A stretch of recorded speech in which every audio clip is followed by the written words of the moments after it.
friends, welcome back to the Yeatsy Guitar YouTube channel. This is going to be the start of some really cool content I'm extremely excited for.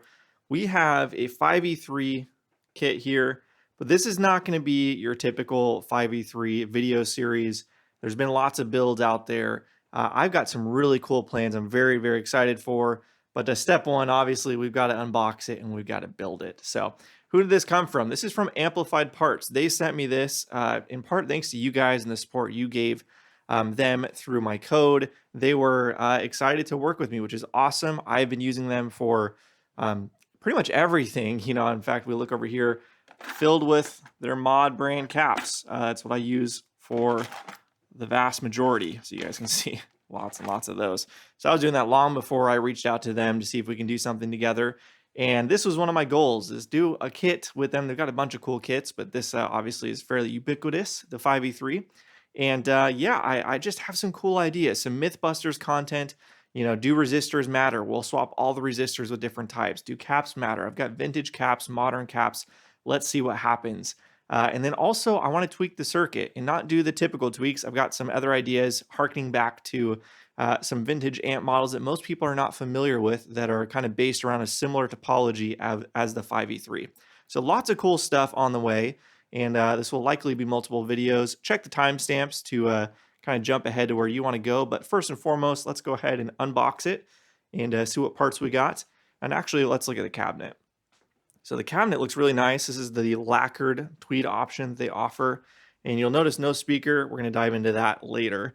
But yeah, it looks very nice. And in fact, let me go grab I have a 57 tweed Vibrolux in right now. And I'll just show the cabinet side by side really quick so you guys can see vintage versus modern. All right, so here is that tweed Vibrolux. This thing is so sweet. Incredibly clean. I mean, borderline mint. Look at the handle. The handle still looks excellent. So this is a great representation of original tweed. And then we've got over here the Amplified Parts cabinet. Obviously, we were missing the badge. We'll sort that out later. But we can see them side by side. So, you know, a bit more yellow, but looks good. So let's go ahead and start unboxing the parts. Okay, if you hear some pitter-pattering in the background, it is currently raining here in Southern California. So just a little bit of extra noise. Actually quite nice. We don't get much rain in California at all. So let's see what we got in here. We got some hardware. It's off to the side. Okay. I'm assuming this is instructions. Very cool.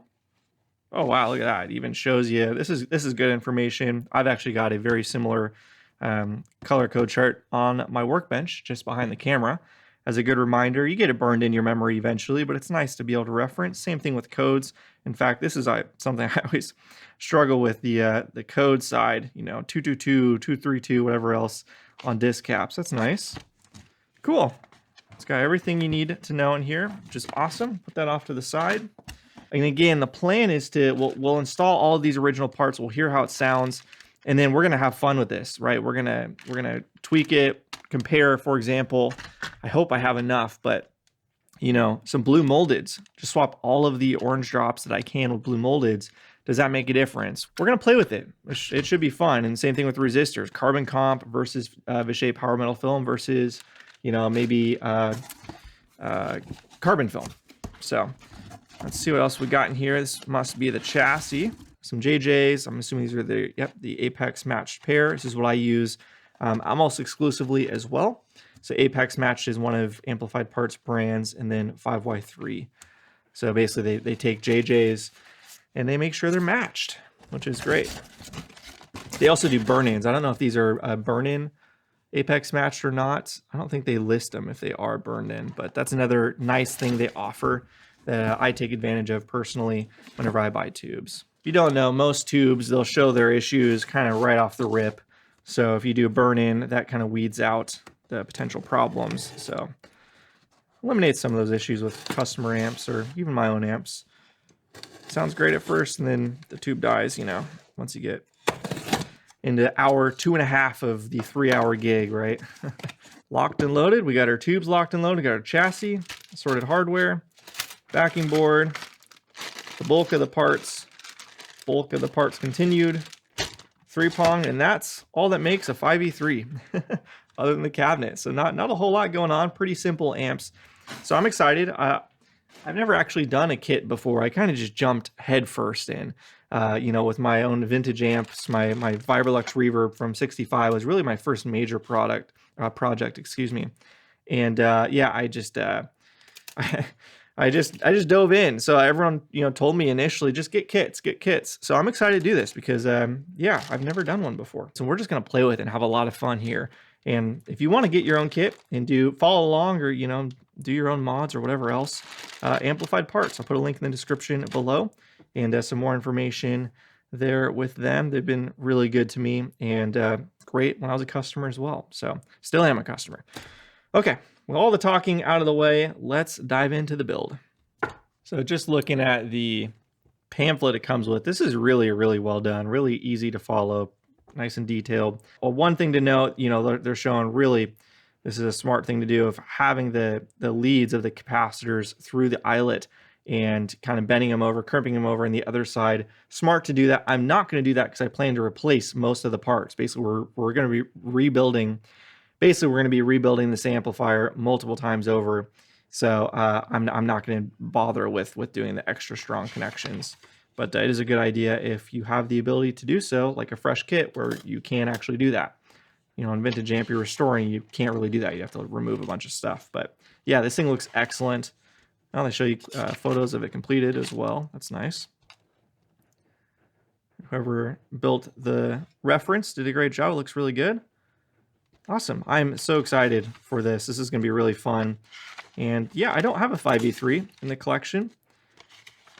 And I'm really, to be honest, excited for what we're going to turn it into. That's what I'm looking forward to. But awesome. Okay, so we're just going to go ahead and start populating the board. So the perfectionist in me, I can already tell, is just really going to struggle with this project because I don't need this to be perfect. I'm going to be rebuilding it multiple times. So I just need to remind myself that and not stress about it. So this is not going to be the most beautiful, perfect, all these wonderful right angles and everything build. Maybe we'll do that in the future. This is going to be very much just kind of let's get the job done here. And so we can get to the fun part, which is going to be the testing, the comparing, and all of that. So, but yeah, they make it really easy. I've got the board here. So we'll just kind of run through the first step. You got your cathode bypass cap and cathode resistor. So you got a 25 microfarad 50 volt mod right here. I use these in just about everything. Most of my amps have these caps in them. And then we got an 820 ohm resistor. So we just got to find that in here. And looks like I just did right there, 820 ohm. That would be gray, red, brown. So I'm not going to walk through all of this, but just kind of get it started with you guys. What's nice is they give you more resistors than you need to. You're not going to need 5 820 ohms in a build like this. So just kind of proving the point I was making before. Resistor's not long enough. Just so close, so dang close. They would just add another centimeter in total length. You'd have more than enough, but for whatever reason, Vishay won't do that. So that's why you have to do the piggyback method, which is a little annoying. Now, just as I was saying a second ago, not going to be perfect. I'm not going to do the most beautiful little, you know, multiple wrap over or anything like that because I'm going to have to be removing this resistor in the future. So we're just going to kind of, I don't know, I'll do a slight wrap and tack it on. We're not going to worry too much about those details. So just want to get that clear one more time. Now, one thing that I can already tell is going to be a little bit tricky is the mod caps use a very, very thin lead, which is great on a Fender, for example, when you have to fit a bunch of things into one eyelet. You don't have a lot of room to work with. So you want it to be really thin so that you can fit, you know, 4 or 5 different leads in one eyelet like you have to on a vintage Fender often. The Vishay has very thick leads, and so wrapping a thick lead around a thin lead is going to be tricky because this one is going to want to bend and deform, whereas this one's going to want to stay really stable. So that's just one little thing to note. I bet that's going to be a little tricky as we go along. Now, if you want to know all of the tools I'm using for this, so obviously all these parts are from Amplified Parts, but if you want to know about my soldering iron, for example, I use a Heiko FX600, very specific version. It's actually a Japanese version that I prefer. That's a whole other story. I did a video going over my workbench tools, including things like this, these engineer cutters and needle nose and whatnot. So I will have a link in the description for Amazon affiliate links. So basically I get a little commission if you purchase any of those tools from there. But these are all what I use. So I recommend them because it's what I use. So Anyways, we got to add wires to this, but I don't care about doing it prior. We can just add it in on top. So we'll just go and do this. And again, I'm not crimping the leads over on the other side. I guess I can do the cap because the cap won't be going anywhere.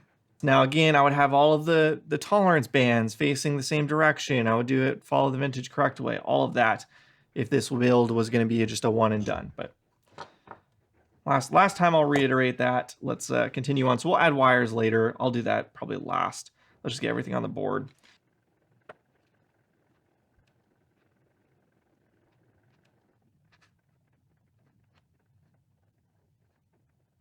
Making some steady progress with this, and I just realized we are missing an eyelet here. So there should be 3. In fact, let me show you here. Right here, 28. We're missing 28. You can see the hole smaller than the holes that the wires are supposed to poke through.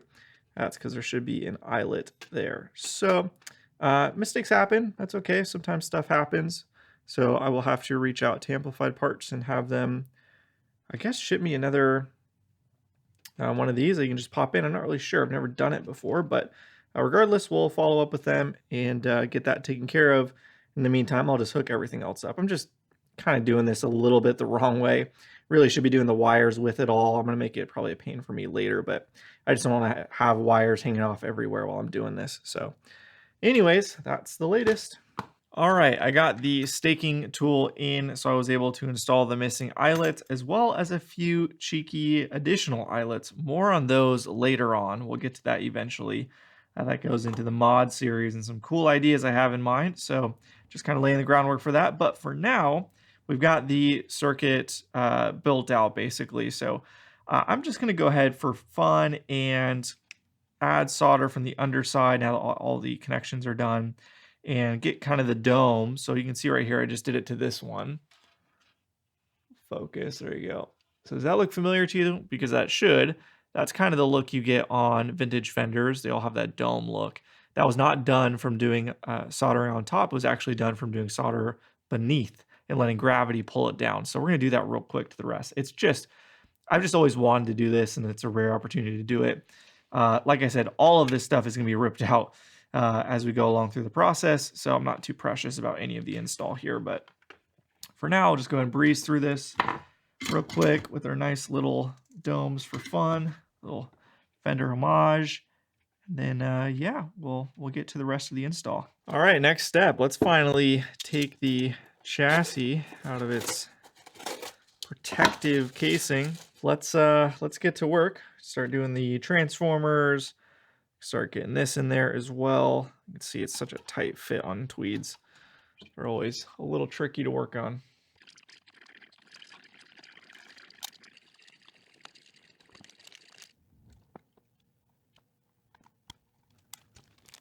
All right, I've just been kind of working away, not really talking to the camera, so I'm sure you guys saw some of that just through time lapse or just little cuts, but we've got the good chunk of the chassis done outside of the input jacks. So I guess I'll show you guys what that looks like. Your background noise, that's my daughter's playing. Let's do this. Go autofocus. Take a look at the heater wiring there. Looks pretty good. Pretty happy with that. And then we can see the rectifier and the 2 power tube sockets. So once again, for like the probably 30th time this video, all of this, a lot of this is going to get redone. So I'm not too stressed about any of it right now. This is not meant to be like a showcase of my skills or anything, but yeah, I still take pride in my work. So next up, I think we need to just go ahead and install the grounds. Now it's gonna be really hard. If you can see, the little connections are way back here, so not a lot of angle to attack those from with a soldering iron. So you want to be careful not to burn anything, especially the big orange drops. So we'll go ahead and just get ourselves a little angle here.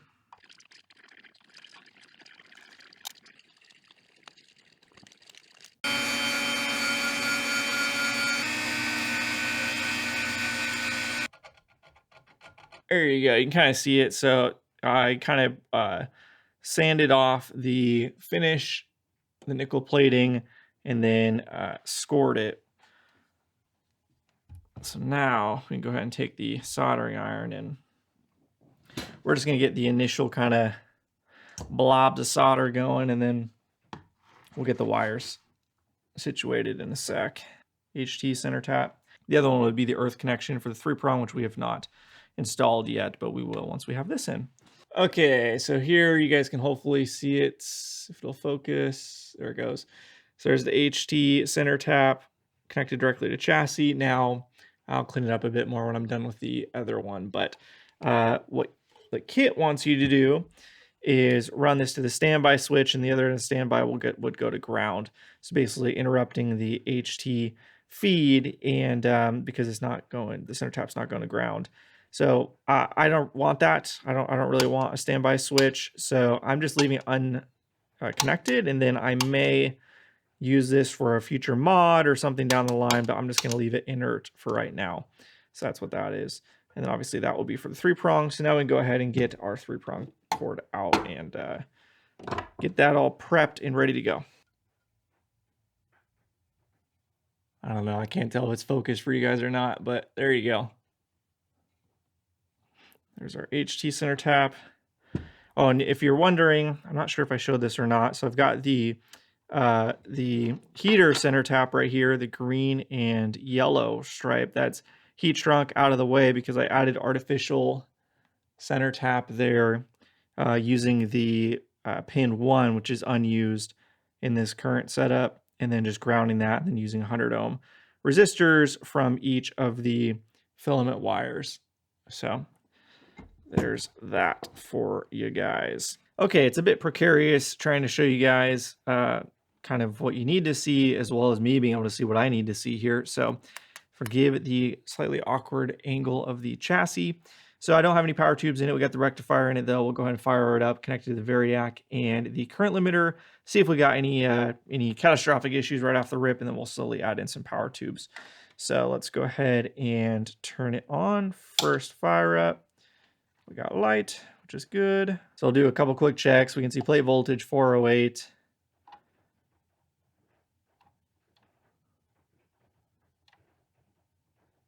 That all looks good first glance. Plate voltage, those plates.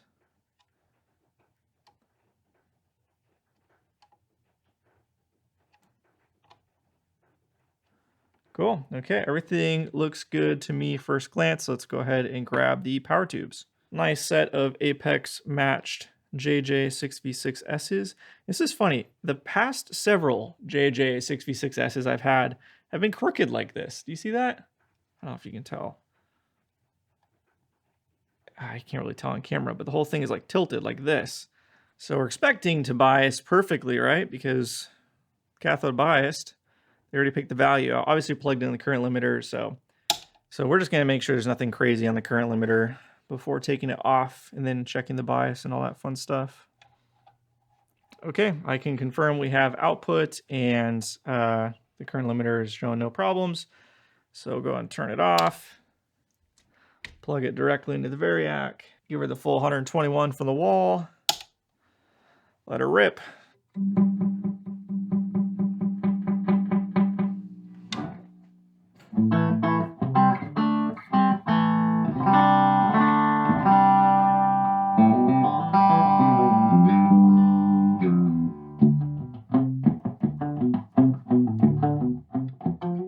Awesome. Well, that's fantastic. It's too late to do anything. It's like, what, 10 p.m.? Yeah. Kids are off to sleep already. So, well, we'll have to pick this up tomorrow when I can actually turn it up and really hear it. But, I mean, great. We got a working Tweed Deluxe. Pretty stoked. All right, cool. Let's pick it up tomorrow.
So now that we've confirmed the amplifier is working, I was just going through the booklet, and it does give you some voltage kind of measurements to base yours off of. So let's just go ahead and see how far mine is from the reference. Typically, a 5E3 is right around 12 watts or so. Let's see what mine is putting out right now. So I've got off camera a signal generator, and the oscilloscope's already hooked up. So we'll go ahead and feed it some signal. 8.75 volts, 8.75 times 8.75. We're into an 8 ohm load right now. So we are underreporting. We're about 9.5 watts here instead of the full fat. Instead of the full fat 12 watts. So definitely underpowered for some reason. Looks like the power transformer might be putting out a little less. So it's saying that the both red leads off of this should measure, where was it? About 700 volts AC. So let's see if that's what we get. 683. So we are about 20 volts low. I'm 121 from the wall. So it just looks like our power transformer is just not putting out as much as it otherwise might be spec'd for. It's not a massive difference. There's a tolerance range there. So voltage across the resistor, 20.1. And then voltage, plate to cathode, 333. So we had 20 volts across the cathode resistor, plate to cathode voltage 333, cathode resistor 262, and that actually gives us 101% plate dissipation. So it seems to be biased to bang on now. So this is about all we can do tonight. Looking forward to playing it through a speaker in cabinet tomorrow, but we'll go ahead and end here. Happy days, we got a working amp. All right, I'm calling it. I've made a few minor changes since you guys saw this last, and we're gonna call this good for this stage of the video, this stage of the kit. So I'll just quickly give you a couple little glamour shots. I mean, it's not the most perfect in the world because, as mentioned, everything is getting replaced, so I don't want to spend too much time. But yeah, you can just kind of take a look at where we landed. One thing to note is they do give you a lot of generous lead length. So when they're giving you instructions on how long to have the wires, don't extend beyond that. You're going to end up trimming down to get this area, because this is very important to have the lead dress in a 5E3 right. And so that you're going to have to trim a good bit to get it so it's not too excessive for the grid wires, for example. But yeah, it looks really, really good. Very pleased with it. I don't know if you can see the underside at all. And then let's see what's really to note. I'm trying to remember where it left off last, but I guess so. The artificial center tap I added is going to the cathode now. I tried it going here to this ground connection I made, and just to see if it made a difference. I didn't notice any difference, just out of curiosity, but either would work for an artificial center tap. And then, is there any other mods that you guys haven't seen other than just shortening the leads? I don't think so. I think that about covers it. I think you guys have seen everything else. So from here, we're going to go ahead and set it up and do a loop. We're going to play it a bunch, do a couple loops for recording, and we're going to just compare it. See how it sounds first and foremost. Compare it to a vintage Tweed Deluxe. We'll use the same cabinet, the same speaker, and I'm probably just going to take the chassis out, leave it on the workbench so that I can do the mods for the future videos in this series. But for now, we'll just have it all together and see how it sounds. I'm really excited. So let's get to recording.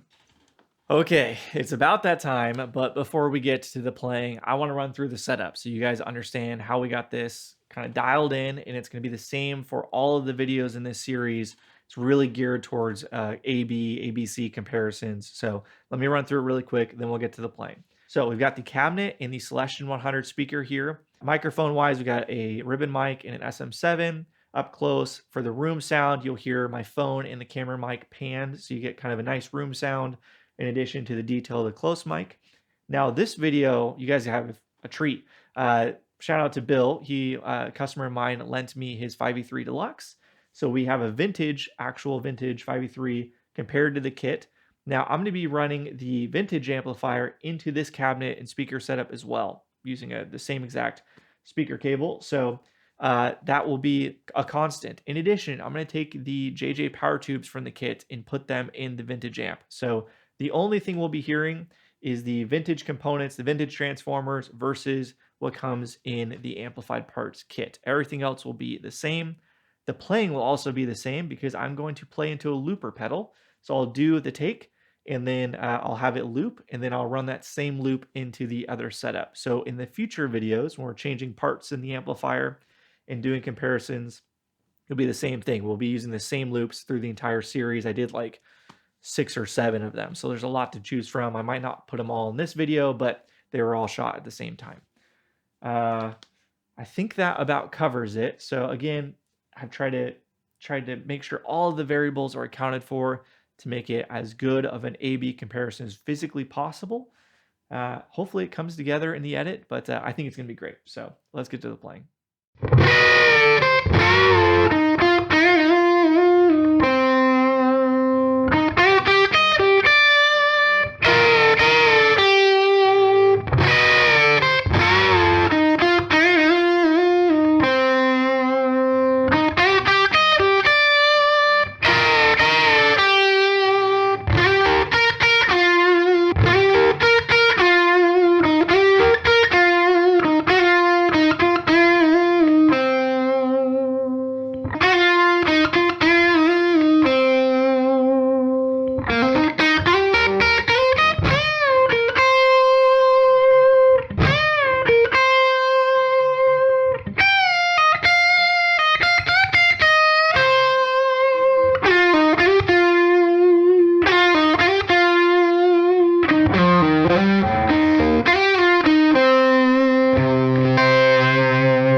All right, that was really interesting. And man, I'm really excited to edit the audio. So I haven't done that yet, and I'm not going to do that because I don't want to.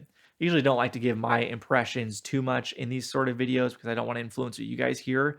So I leave it kind of open-ended. I'll just tell you in the room, the kit I thought held up really well. It's pretty loud in here when the amps are cranked, especially with that speaker. It's just, I think it's a fairly efficient speaker. So it's a little hard to take in the detail when you're just running loops over and over again. But yeah, I think the kit held up really well. Definitely had some differences. And the biggest difference I'll tell you guys was on the clean sound. Trying to get a clean sound out of a 5e3 Deluxe, especially with like humbuckers, is really hard. Or a P90 as well, just really hard. So basically the kit, when I think I turned it to like 2 or 2.5 or something, and on that same setting on the vintage amp, it was like a roaring gain. And so the vintage amp, I had to go lower on the volume to get any clean out of it. So I tried to equalize those by ear, but the rest were at the same settings. Once you got past like 3, the taper of the pots felt like they kind of caught up to each other a little bit. But on the low end, the vintage amp has basically just you breathe on it and you're past the clean. And on the kit, you breathe on it 3 times and it's past the clean. It's still very, very sensitive. That's kind of a quirk of the circuit. But yeah, otherwise, I mean, I was really impressed with both. I thought, some difference in brightness in the room, it sounded like, but I want to hear what it sounds like in a close mic. You guys just heard it. So let me know what you think in the comments below. I'm eager to hear it for myself and then also hear what you guys think. So with that, we're going to go ahead and end here. And I just want to tell you guys, subscribe for more because we got some really cool stuff coming up where we are going to be changing the circuit. We're going to be swapping different resistors in and seeing if that makes a difference. Different caps in. Does that make a difference? It's going to be really fascinating and hopefully really enlightening for a lot of people. I'm curious myself. That's why I wanted to do this. So stay tuned for that. Subscribe. Big shout out to Amplified Parts as well for being great partners and being willing to help me do this project. So huge shout out to them for sending me the kit and sending me the parts for the modifications in the next videos in the series. Just really great guys over there. You guys know I've been a customer for a long time. I use their mod caps and like everything.